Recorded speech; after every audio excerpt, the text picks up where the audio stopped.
Alright, let's take a look at the 45-degree angles and their trigonometric ratios at 45 degrees.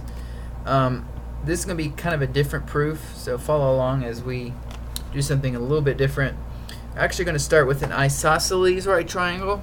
So that means that two of the sides are equal to each other. It is a right triangle, so we've got this little symbol here. Hypotenuse we don't know yet, but we can figure that out in terms of x because we already know two of the sides. So we're going to go ahead and use the Pythagorean theorem to figure that out.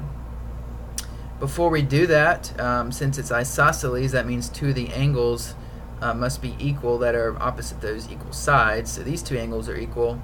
And since this is a right angle, be 90 plus these two angles equals 180. We can do some math and deduce that these angles must be 45 degrees. 45 plus 45 plus 90 equals 180. So these two are equal. So that's where we get the 45 from in this proof. Alright, so now we can label these 45 degrees, and to figure out the hypotenuse in terms of x, we're just going to have x squared plus x squared equals h squared. So x squared plus x squared gives you 2x squared. To get h by itself, then you're just going to take the square root of both sides, and you get square root of 2x equals h. Okay, so that means that we can label the hypotenuse the square root of 2 times x. Now I do want to point this out, as I point out to all of my students every year. The x is on the outside of the square root, alright? And that's because when we take the square root of x squared up here, that's just x. So the square root of 2 is under this radical, but not the x. So that means, quickly and just conceptually, we can understand this. That means that the hypotenuse, now if you do the square root of 2 in your calculator, I'll go ahead and label this, alright? If you do the square root of 2 in your calculator, it's about 1.4. So you could roughly label this, okay, roughly, right? You could roughly label this 1.4. What that means is that the hypotenuse is 1.4 times bigger than either of the legs of a 45, 45, 90 triangle. Pretty cool, right? Around 1.5, right? Around 140% of the other two sides. And we'll be using that knowledge as we figure out our trig ratios, which is what we're going to do now. So sine is opposite over hypotenuse, so any of these angles works because they're the same angle.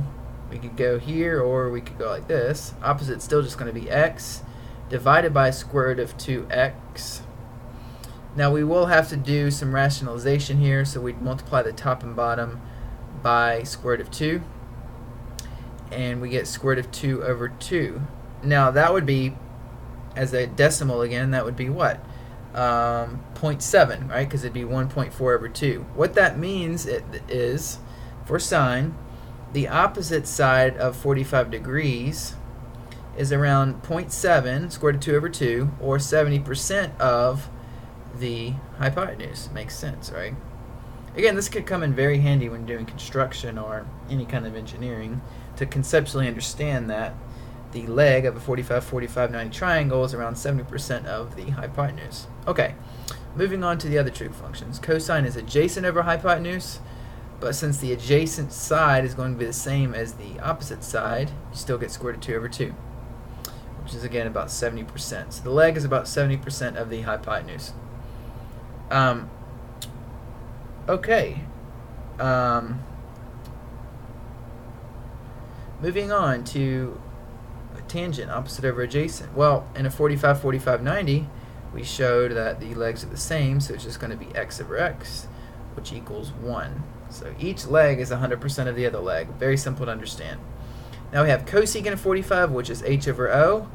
No rationalizing needed, so that's just square root of 2. Same for secant of 45, it's just square root of 2. And again, conceptually, you can think about the fact that the opposite side is always going to be 1.4 times bigger of either of those sides, or 140%, which is what secant and cosecant mean in this context. Finally, we have cotangent, which is a over o, but again, those are the same, so it's x over x, which equals 1. And that's it for trig functions at 45 degrees. If you notice, I didn't mean to move that. If you notice, there's really only, what, 3 values that come up here for 45 degrees. It's either square root of 2 over 2 for cosine and sine. All right, it's 1 for cotangent and tangent, and then it's square root of 2 for cosecant and secant of 45.